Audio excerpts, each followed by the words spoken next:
बहुत सा धन दिया उनको प्रसन्न होकर।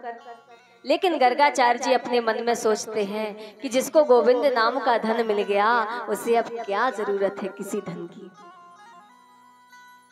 धीरे धीरे मेरे गोविंद घुटमुन घुटमुन चलने लगे।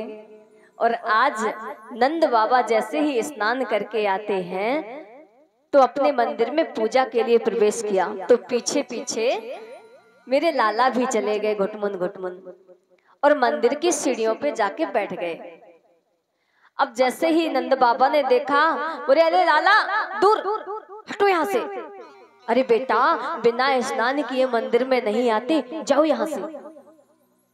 अब कन्हैया तो बैठे हैं पालथी लगाए और देख रहे हैं कि बाबा कैसी पूजा कर रहे हैं। तो क्या देखते हैं कि पहले शालिग्राम जी को शक्कर से स्नान करवाया, दूध दही घी से स्नान करवाया, शहद से स्नान करवाया। तो अपने मन में सोचते हैं कि जब इतने वर्षों से बाबा इनको पंचामृत से स्नान करवा रहे हैं, शहद से स्नान करवा रहे हैं, तो जरूर ये मीठे हो गए होंगे। अब कन्हैया देखते हैं कि बाबा ने अपनी पूजा संपन्न की और जप करने के लिए बैठ गए और मुंह पर कपड़ा डाल लिया ताकि ध्यान एकाग्र रहे। इतने में मेरे गोविंद ने सिंहासन से शालिग्राम जी उठाए और गप से मुख में रख लिए और पिपोरने लग गए। नंद बाबा का ध्यान पूरा हुआ। जब पूरा हुआ तो शालिग्राम जी देखने लगे कि सिंहासन में शालिग्राम जी नहीं। फूल पत्ती हटाकर देखा, तुलसी दल हटाकर देखा, शालिग्राम जी नहीं। इधर उधर देखने लगे और जब बगल में देखा तो महंत जी बैठे हैं यूं, और मुंह पता है कैसा है, ऐसा। तो कहने लगे लाला तूने मेरे शालिग्राम देखे? अरे बेटा बता तूने मेरे शालिग्राम देखे? और जैसे ही बाबा ने जोर से गुलचा मारा तो शालिग्राम जी नीचे। बोले अरे तूने मेरे शालिग्राम जूठे कर दिए। हाथ पकड़ा कन्हैया का और यशोदा मैया के पास में ले गए। अरे देवी तुम इसे कुछ समझाती नहीं हो, आज इसने मेरे शालिग्राम जूठे कर दिए। मैया ने कान पकड़ लिया। अरे लाला ऐसा नहीं करते, पता है जो ऐसा करते हैं ना उनके कान पक जाते हैं। मैया डरा रही है। मैया ने गोविंद का हाथ पकड़ा और स्नान करवाने के लिए ले गई। गोविंद का स्नान करवाया और आज पहली बार मेरे गोविंद ने चलना सीखा था। मैया ने जैसे ही उनका सुंदर श्रृंगार किया, मोर पंख बांधा, गले में बैजयंती माला और पैरों में घुंघरू बांध दिए, तो जैसे ही मेरे गोविंद ने चलना शुरू किया तो छम छम की आवाज आई।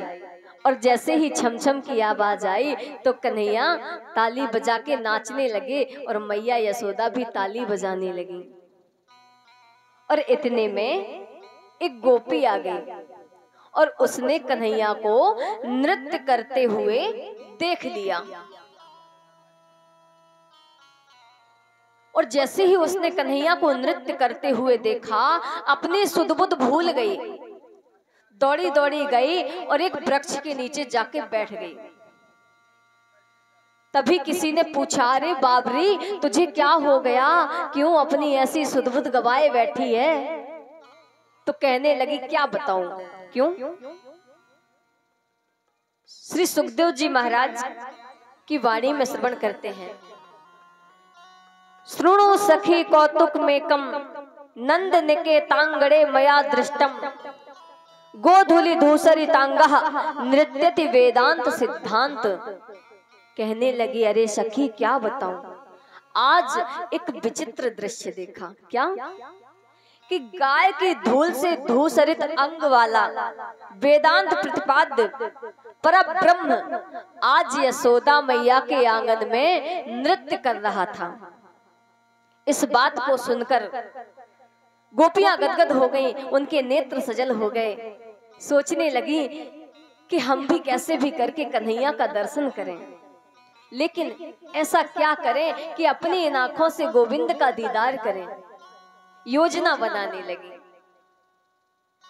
कहती हैं कि हमारे घर में जितने भी मटका मटकी रखे हैं सब तोड़ देंगे और गोविंद का नाम लगा देंगे। योजना बना ली और पहुंच गई अपने अपने घर। अब जितने भी घर में दूध दधी के मटका मटकी रखे हैं सब फोड़ दिए। और जब उनकी सासू माएं आई, उन्होंने पूछा तो कहने लगे, अरे मैया क्या बताऊं। क्यों? बोले वो यशोदा का लाला है ना, वहां ने सब मटका मटकी फोड़ दे। लेकिन मैया एक बात कहें? हाँ कहो। आप मत जाना उल्हाना देने। क्यों? अरे मैया आप जाएंगी तो बात ज्यादा बिगड़ जाएगी, इसलिए हम जाएंगे। बोली हाँ बात तो तुम ठीक कहती हो। और घर की जितनी नई नई बहुएं हैं आज सब एकत्रित होके चली जा रही हैं। यशोदा मैया ने महल की खिड़की से देखा तो सोचने लगी कि आज ये नई नई बहुएं यहाँ एकत्रित होके आ रही हैं। आज तो कोई त्योहार भी नहीं है ना, आज मेरे घर में सत्यनारायण की पूजा है, तो फिर ये नई बहुएं इकट्ठा होके क्यों आ रही हैं?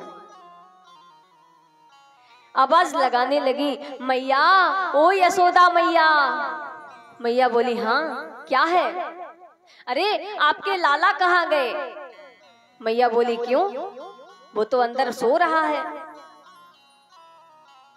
इतने में कन्हैया जाग के आ गए अपनी आंखें मलते हुए और मैया के पल्लू के पीछे छिप गए डर के मारे।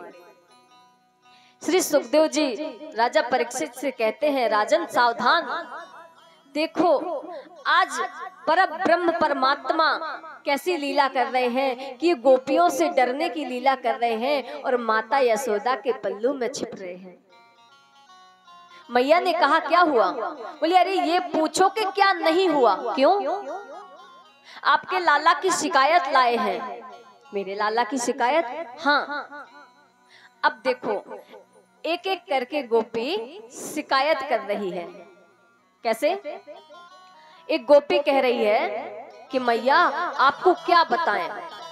क्यों? अरे परसों मेरे पति का जन्मदिन था तो मैंने अपने घर में सत्यनारायण की पूजा रखी थी, मैं प्रसाद बना रही थी, तो आपके लाला न जाने कहां से आ गए और कहने लगे अरे भाभी राम राम। सो मैंने कही लाला राम राम। तो कहने लगे अरे भाभी का बना रही हो? तो मैंने कही लाला आज जय जय के ताई प्रसाद बना रही हूँ, भाभी एक पकौड़ी मोकू दे दे। तो मैंने कही लाला पहले जय जय की पूजा हो जाने दो, फिर ब्राह्मणों को प्रसाद खवाएंगे, फिर तुमको मिलेगा। तो ये गुस्से में अपने होंठ फड़फड़ाते हुए वहां से निकल गए। होगी सो देखी जाएगी। थोड़ी देर में ना जाने कहां से आ गए और कहने लगे भाभी राम राम, तुम्हारे सत्यनारायण भगवान आ गए, दर्शन कर लियो। मैं जैसे ही भाग के गई तो क्या देखा कि मेरे सत्यनारायण जी के सिंहासन में दो कीचड़ के लगे हुए पिल्ले बिठा रखे थे, ऐसो ऐसो ऊधम करें। अब दूसरी सखी शिकायत करती है, बोली पता है कल मेरे घर में भी सत्यनारायण थी। बोली अच्छा? हाँ। तो कहने लगे कि मैंने भी प्रसाद बनाया, न जाने कहां से आ गए और खिड़की में बैठ गए और कहने लगे भाभी क्या बना रही हो? तो मैंने कही लाला जय जय के ताई प्रसाद बना रही हूँ। तो कहने लगे भाभी थोड़ा प्रसाद मोको भी दे दे। तो मैंने कही लाला बाद में आना, बाद में प्रसाद मिलेगा, पहले ब्राह्मणों को देंगे, फिर मेरे पति प्रसाद खाएंगे, फिर सबको प्रसाद मिलेगा। उस समय तो ये कुछ नहीं बोले, आराम से चले गए। लेकिन जैसे ही खा पी के रात में सब सो गए, तो आपके लाला ना जाने कहां से आ गए। मेरे पति की चारपाई मेरे चारपाई के पास में ही पड़ी थी, तो आपके लाला ने पता है क्या किया कि मेरी चोटी और पति की दाढ़ी आपस में बांध दी। मेरे पति को लगी रात में प्यास, वो पानी पीने के लिए उठे, और जैसे ही पानी पीने के लिए उठे तो उनकी दाढ़ी खींचे और मेरी चोटी खींचे। तो कहने लगे, अरे भगवान क्या कर रही है। मैंने कही, अरे क्या कर रहे हो। जब तक दीप जला के देखा तो इनकी आधी दाढ़ी उखड़ गई और मेरी चोटी। अब एक सखी कहती है, मैया मैं भी बताऊं। मैया कहती है, हाँ बता लो, खड़ी हूं मैं सुन रही हूं। अब सखी कहती है, पता है कल दोपहर में मेरी बेटी सो रही थी, तो ना जाने कहां से आपके लाला आए और बाकी चोटी खटिया के पटिया से बांध दी और कान में जोर से कहते हैं, हौवा। तो वो डर के मारे भागी कि हौवा आएगा, और जैसे ही भागी तो बाकी चोटी पीछे से खींचे। क्यों? क्योंकि खटिया के पटिया से बंधी थी।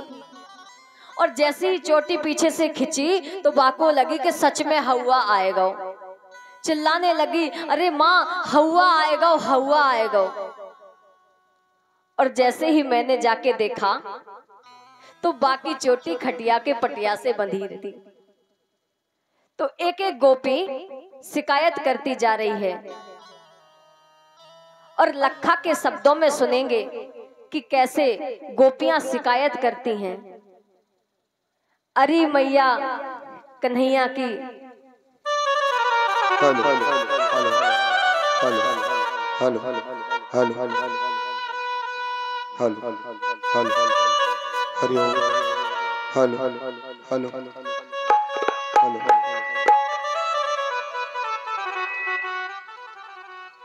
अरे मैया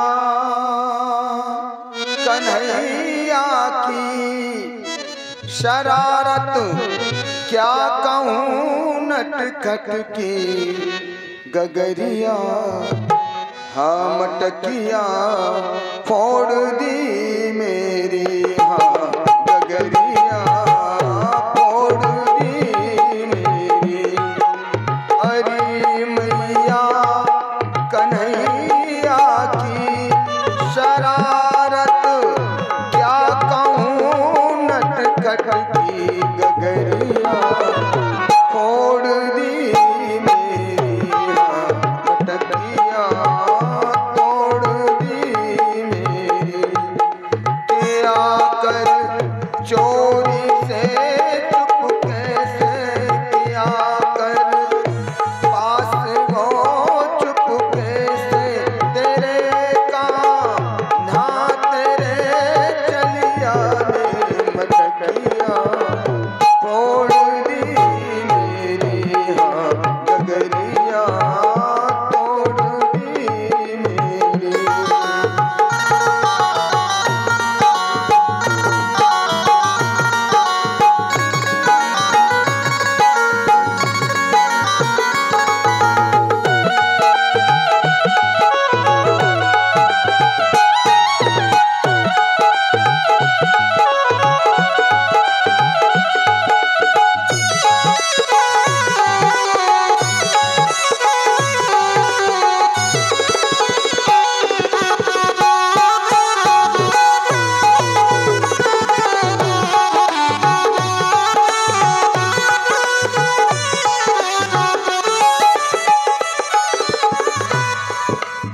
गोपियां बोली, मैया ये आता है मटकी तोड़ता है। माँ ने कहा थोड़ा सा मक्खन दे दिया करो, फिर आएगा क्यों? बोली मैया ये कहता है कि भाभी हमें तो चोरी का ही अच्छा लगे, और दिन में नहीं, ये तो रात में भी आवे। अंधेरी रात में आकर मेरा माखन चुराता है,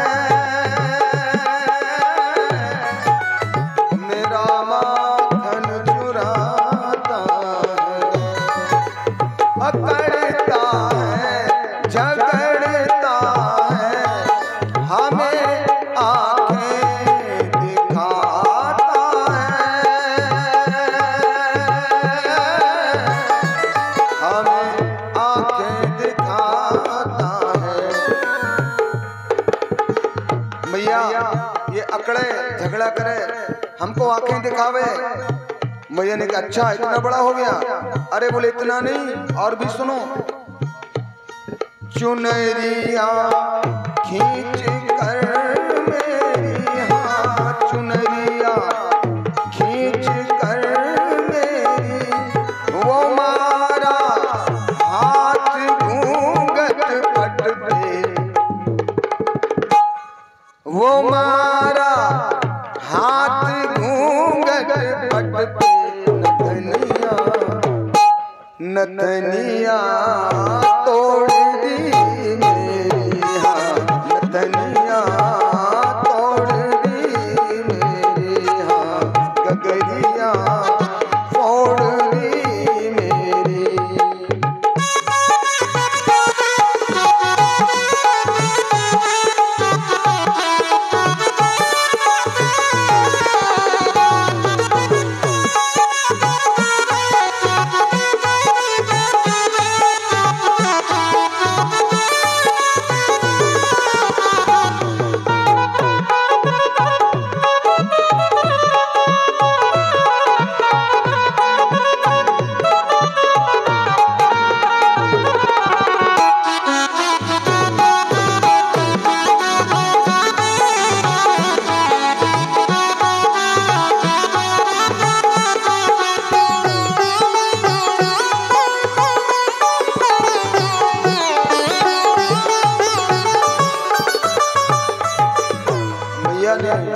कान पकड़ा लाला का, क्यों रे चोरी करता है? कन्हैया ने कहा कि मैया ये सब झूठी हैं, आप मेरा कान छोड़ो फिर मैं बताता हूँ। मैया ने कहा ठीक है बोल। और अब सच्चिदानंद आनंद कंद स्वयं भगवान झूठ बोल रहे हैं। फंसा कर अपनी बातों में मुझे घर पे बुलाती है,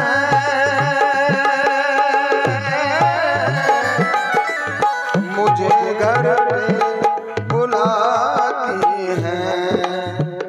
मत जाया कर, मना कर दिया कर। अरे मैया वही तो किया।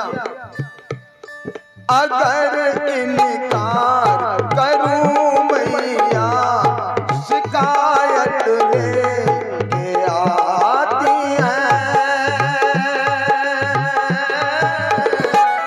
शिकायत लेके आती है। ये झूठी है जमाने की, ये झूठी है जमाने की। मिली कल मुझे पनघट पे, मिली थी कल मुझे पनघट पे नथुनिया, अरे वो मुरलिया तोड़ दी मेरी, हाँ मुरलिया तोड़ दी मेरी, हाँ गगरिया फोड़ दी मेरी।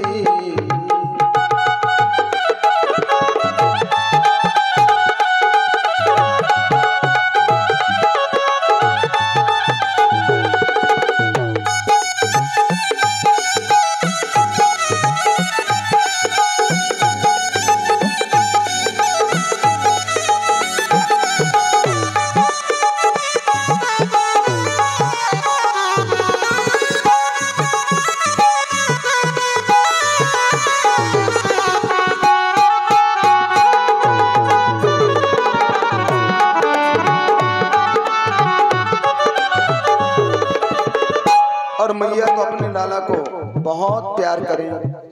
अब तो मैया ने छड़ी उठाई और छड़ी का मुंह गोपियों की तरफ, गोपियों ने हाथ जोड़ लिए। एक गोपी बोली कि मैया सच में ये सभी गोपियां झूठ बोल रही हैं। मैया ने कहा अच्छा, और पता है तेरा लाला भी झूठ बोल रहा है? फिर बोले सच केवल मैं बताऊंगी। मैया ने कहा बता। बड़ी सुंदर बात कही। ये झगड़ा गोपिकाना का निराला है, अनोखा है, निराला है, अनोखा है, बिहारी जू से मिलने का यही बस एक मौका है, यही बस एक मौका है। मैं वारी में मैं बलिहारी, मैं वारी में मैं बलिहारी, बिठा कर कान्हा को इस गढ़ में, बिठा कर कान्हा को इस गढ़ में, वो लगनिया, हाँ लगनिया जोड़ दी मेरी, हाँ लगनिया जोड़ दी मेरी, हाँ नथनिया तोड़ दी मेरी, हाँ मुरलिया तोड़ दी मेरी, हाँ मुरलिया तोड़ दी मेरी, हाँ नथनिया तोड़ दी मेरी, हाँ लगनिया जोड़ दी मेरी।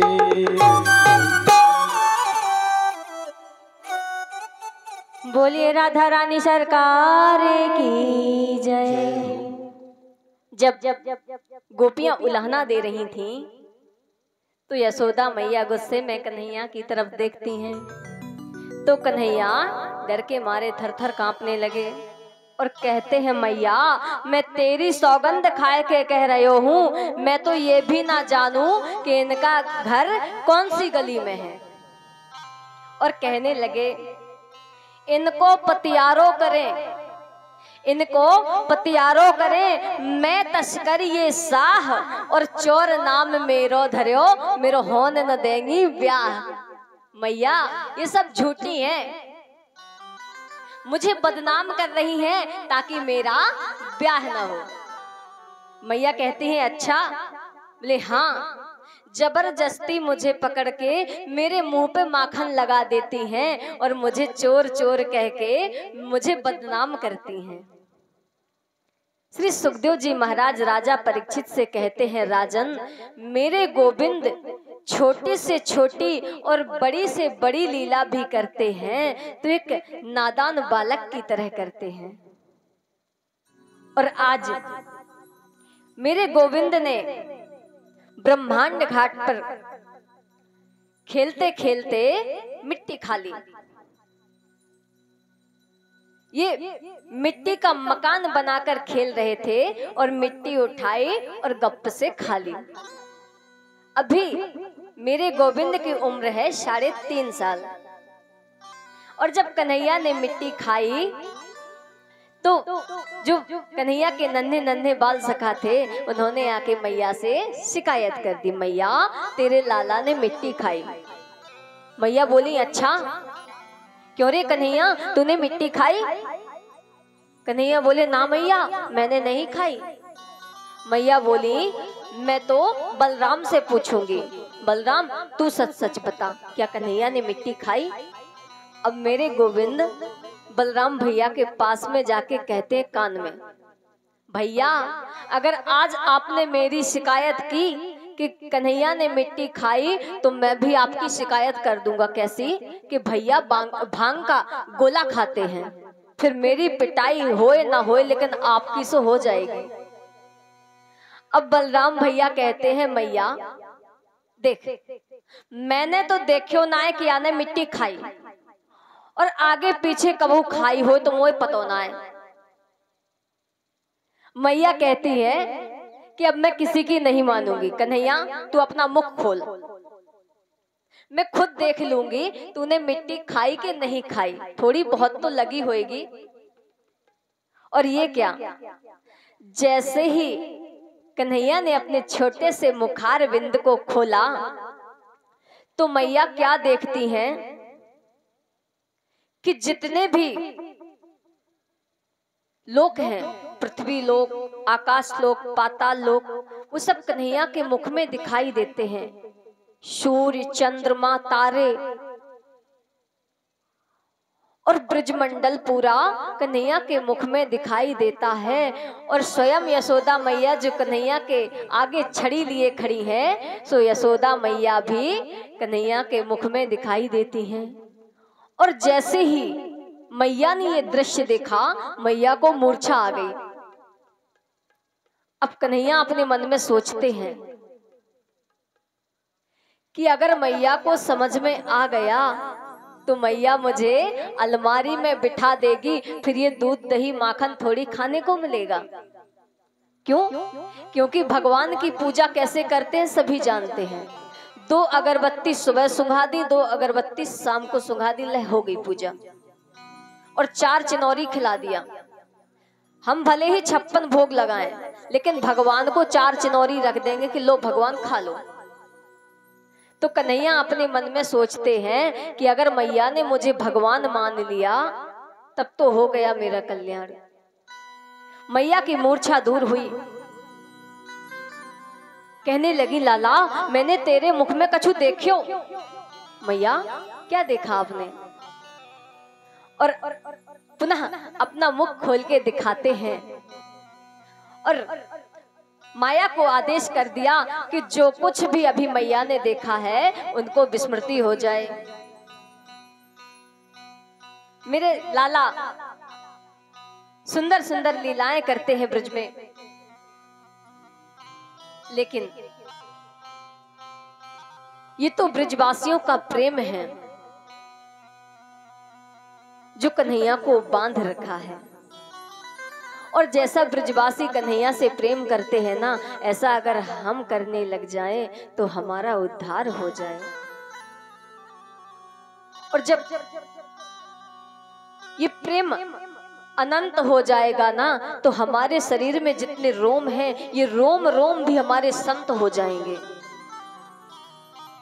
प्रेम जब अनंत हो गया, रोम रोम संत हो गया। प्रेम जब अनंत हो गया, रोम रोम संत हो गया। प्रेम जब अनंत हो गया,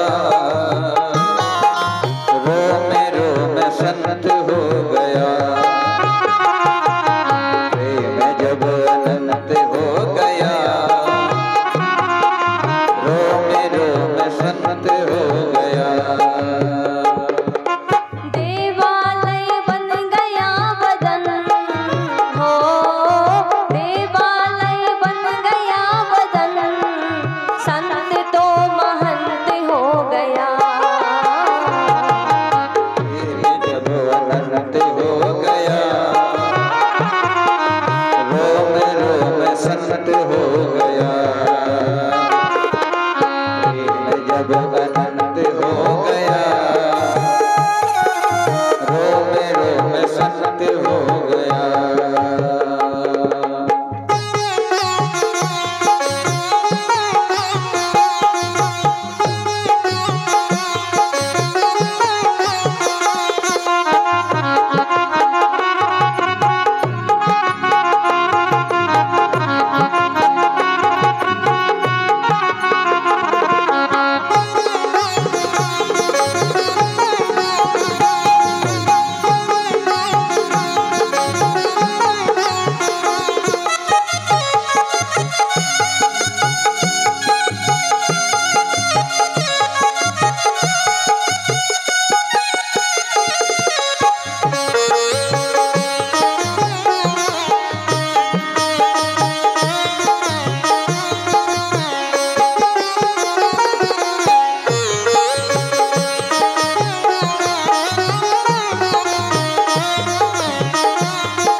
गोविंद हैं ही बड़े प्यारे, सुंदर सुंदर लीलाएं करते हैं। खेलने चले गए, खेलते खेलते आए, थक के सो गए और सुबह जब हुई तो यशोदा मैया माखन बिलोने लगी। सोचने लगी कि मेरा गोविंद जब उठेगा तो माखन मांगेगा।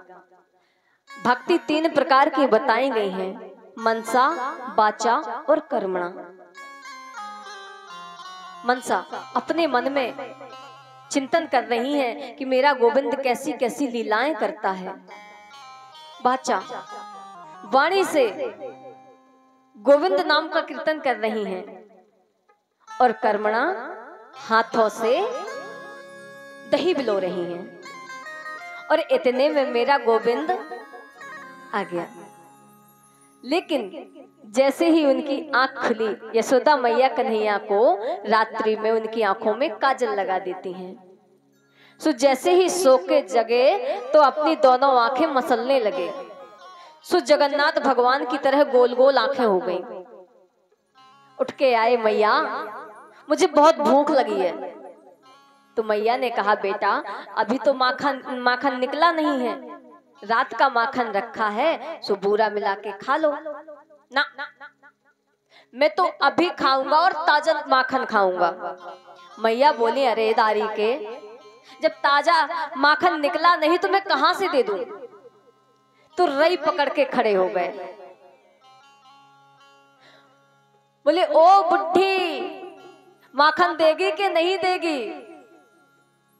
मैया कहने लगी, अरे दारी के, तू रई पकड़ के खड़ो है गो, तो मैं कहां से माखन दे दूंगी, पहले या को तो छोड़। बोले, ना मैं नहीं छोड़ूंगा। अब मैया सोचने लगी कि क्या करें, तो रोने लग गए कि मुझे भूख लगी है, अभी माखन दो और ताजा दो। तो मैया ने आसमान की तरफ इशारा किया। बोले, ये देख लाला, क्या है, क्या है, चंदा मामा। अब माखन वाखन सब भूल गए और कहने लगे, मैं तो चंदा ही लूंगा और अभी लूंगा। अब मैया अपना मत्था पीटने लगी कि दारी के, चंदा कहां से लाके दूं। माखन तो फिर भी निकाल के दे भी सकती थी, लेकिन अब चंदा कहां से दे दूं। तो मैया ने क्या किया कि एक परात में जल भर के रख दिया। और जब वो जल शांत हो गया तो चंद्रमा की परछाई दिखाती है कि देख लाला, ये है चंदा। कन्हैया और होशियार, फचाक से एक हाथ मारा पानी में, पूरा पानी बिखर गया। बोले, ना मैया, मुझे तो वही चाहिए। तो कहने लगे, दारी के, तू मुझे ऐसे ही परेशान कर तो रहे, तेरा ब्याह नहीं करवाऊंगी, और अगर तू शांत हो जाएगा ना तो चंदा के ताई तेरे लिए एक बहू लाऊंगी। अब माखन भी भूल गए, चंदा भी भूल गए, अब तो बहू की रट लगा दी। मैया हमें बहू चाहिए। मैया कहने लगी, दारी के, मोह धोवो तो आवे ना, या को बहू चाहिए। और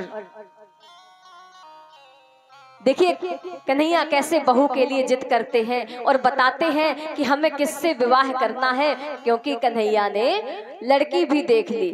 तो मैया से बताते हैं।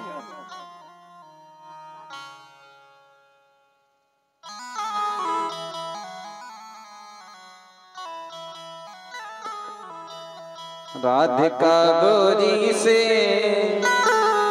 विरज की छोरी से, मैया करा दे मेरो प्यार। राधिका गोरी से, विरज की छोरी से, मैया करा दे मेरो प्यार। अजी ये बंधन है प्यार का, अजी ये बंधन है प्यार का। उम्र तेरी छोटी है, नजर तेरी खोटी है, कैसे करा दूं तेरो प्यार। राधिका गोरी से, विरज की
प्रणाम, आज के बाद मैया तेरे दे दी प्रणाम।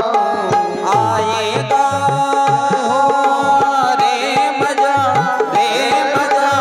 अब जीत हार का, राज का गोरी से रज की छोरी से मैया करा दे मेरा प्यार। रात का गोरी से रज की छोरी से मैया करा दे मेरा प्यार।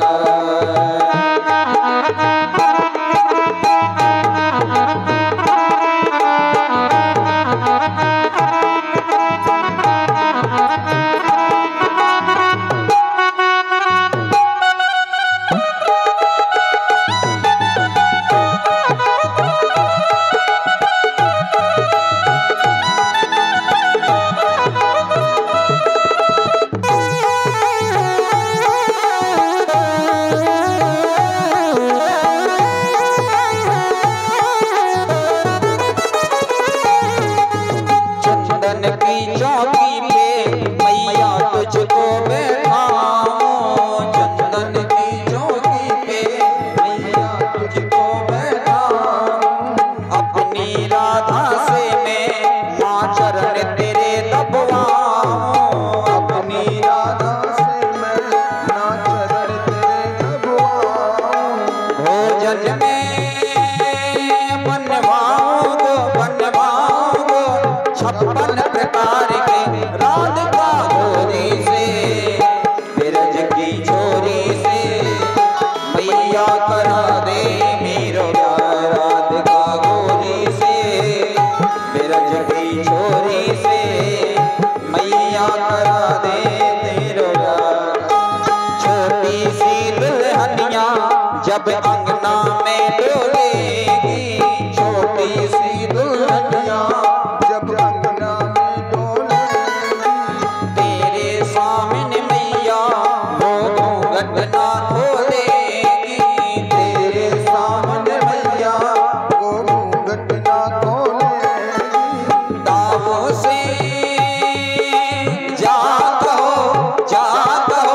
बैठेंगे द्वार पे। रात का गोरी से बिरज की छोरी से मैया करा दे मेरो प्यार। रात का गोरी से बिरज की छोरी से मैया करा दे मेरो प्यार, मैया करा दे मेरो प्यार, मैया करा दे मेरो प्यार।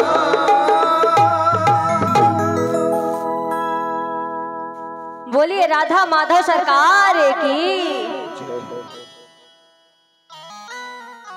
मैया ने गोविंद से पूछा कि तुम्हें कितनी बहू चाहिए बताओ। तो बोले मैया इतनी चाहिए कि जब हम खेलने जाएं तो हमारी जेब में बन जाए। तो मैया कहने लगी दारी को गुड़िया के ताई बहू बोल रहे हो है। तो मैया ने छोटी सी एक कपड़े की गुड़िया बनाई और कन्हैया को दे दी। कन्हैया ने प्रसन्नता से वो गुड़िया अपनी जेब में रखी और खेलने निकल गए। आते हैं, खेल के आए तो भूख लगाती है। तो मैया से कहते हैं मैया मुझे भूख लगी है। तो मैया कन्हैया को अपनी गोदी में लिटा के दुग्ध पान कराने लगती हैं। और जब मैया दुग्ध पान करा रही थी तभी एक गोपी दौड़ी दौड़ी आई और कहने लगी मैया आप चूल्हे पर दूध की हंडी रख के आई थी, वो दूध उफन रहा है। तो जल्दबाजी में मैया ने कन्हैया को गोदी से नीचे पटका और दौड़ लगा दी। अब कन्हैया के तो नेत्र लाल हो गए, होंठ फड़फड़ाने लगे कि देखो तो इस मैया को, इसे पूत से ज्यादा दूध की चिंता है। से में एक पत्थर उठाया और यशोदा मैया के दादी सासू के जमाने की एक मटकी रखी थी, सो वो पत्थर उठाया और मटकी में दे मारा। मटकी फूट गई। अब कन्हैया अपने मन में सोचते हैं कि मुझे तो ये लगा था कि ये मटकी सिर्फ आवाज करेगी, ये तो फूट गई। डर के मारे बाहर चौक में भाग गए। अब मैया आती हैं और देखती हैं कि ये मटकी फूटी पड़ी है। पहले तो मैया को बड़ी हंसी आई कि देखो तो मेरे इस लाला को, मैं इसे ऐसे छोड़ के चली गई तो इसे इतना गुस्सा आया कि मटकी ही फोड़ दी। फिर सोचने लगी कि अगर इसे अभी दंड नहीं दिया जाएगा तो ये उद्दंड हो जाएगा। मैया ने छड़ी उठाई और कन्हैया के पीछे, अब आगे आगे कन्हैया और पीछे पीछे यशोदा मैया। और जब मैया छड़ी लेके कन्हैया के पीछे भाग रही हैं तो मैया के जोड़ा में जो पुष्प लगे हुए थे वो एक एक करके मैया के चरणों में गिरते जा रहे हैं, मानो ये कह रहे हो कि यशोदा तुम कितनी भाग्यशालिनी हो, तुम्हारे जैसा बड़भागी कोई नहीं है कि जगत पिता परमेश्वर स्वयं तुम्हें पुत्र रूप में प्राप्त हुआ है। और कन्हैया को देखो कैसी लीला करते हैं। कन्हैया डर रहे हैं, कांप रहे हैं, मैया तू मुझे मारेगी तो नहीं? तो मैया कहती है लाला रुक जा, मैं तुझे मारूंगी नहीं, तेरी पूजा करूंगी। और जैसे ही कन्हैया थोड़ा रुके तो मैया ने छम्म से जाके उनको पकड़ लिया। जैसे ही पकड़ा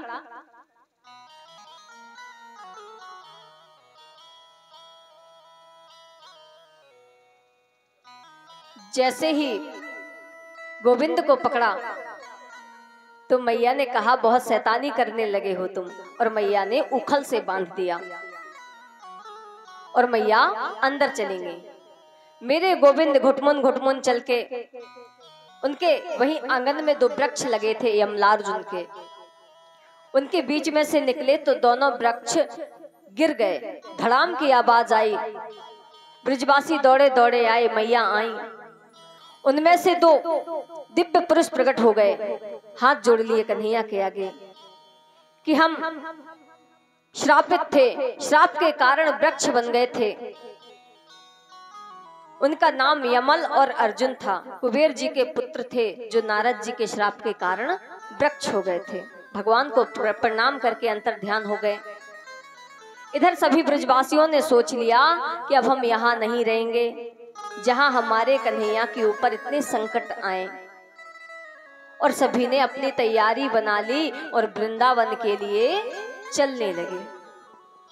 हो मन चल रे वृंदावन धाम, राधे राधे गाएंगे। मन चल रे वृंदावन धाम, राधे राधे गाएंगे। अरे राधे राधे गाएंगे, श्यामा श्यामा गाएंगे। राधे राधे गाएंगे, श्यामा श्यामा गाएंगे। तेरो कौड़ी लगे ना चदाम, राधे राधे गाएंगे। मन चल रे वृंदावन धाम, राधे राधे गाएंगे।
मिल गए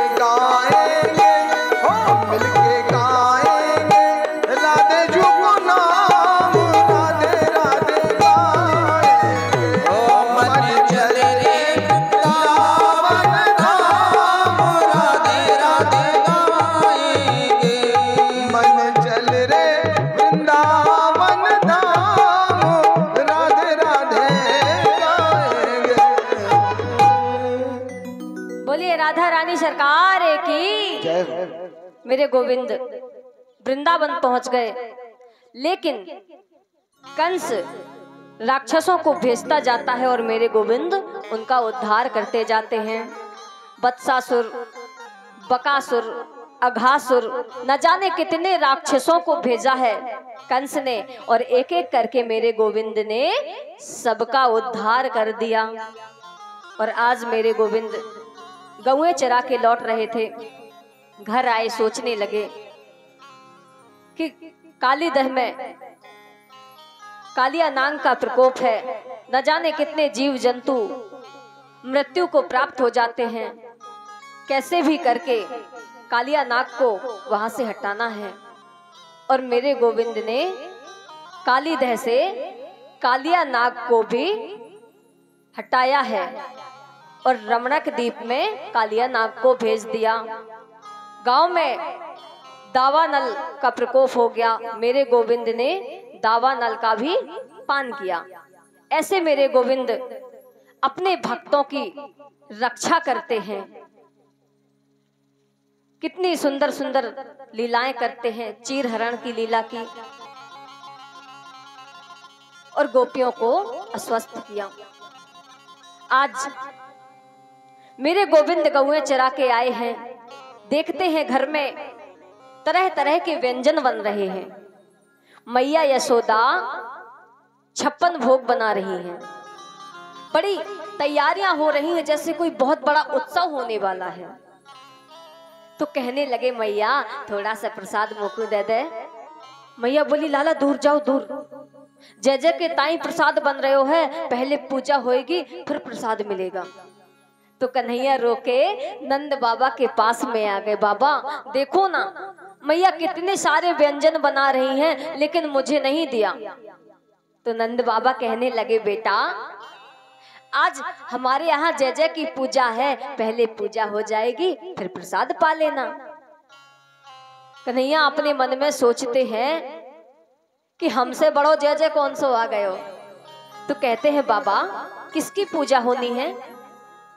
तो नंद बाबा कहने लगे बेटा इंद्र की पूजा होगी, वो हमारे देवता हैं। बाबा क्यों? बेटा जब हम इंद्र की पूजा करेंगे तो वे प्रसन्न होंगे, और अगर इंद्र देवता प्रसन्न होंगे तो वर्षा होगी, वर्षा होगी तो हमारी फसलें अच्छी होंगी, और फसलें अच्छी होंगी तो प्रजा में खुशहाली आएगी। तो कन्हैया कहने लगे बाबा जब तक हम कर्म नहीं करेंगे तब तक कुछ नहीं होगा, कर्म ही प्रधान होता है। और कहने लगे कर्मणा जायते जन्तुः कर्मणा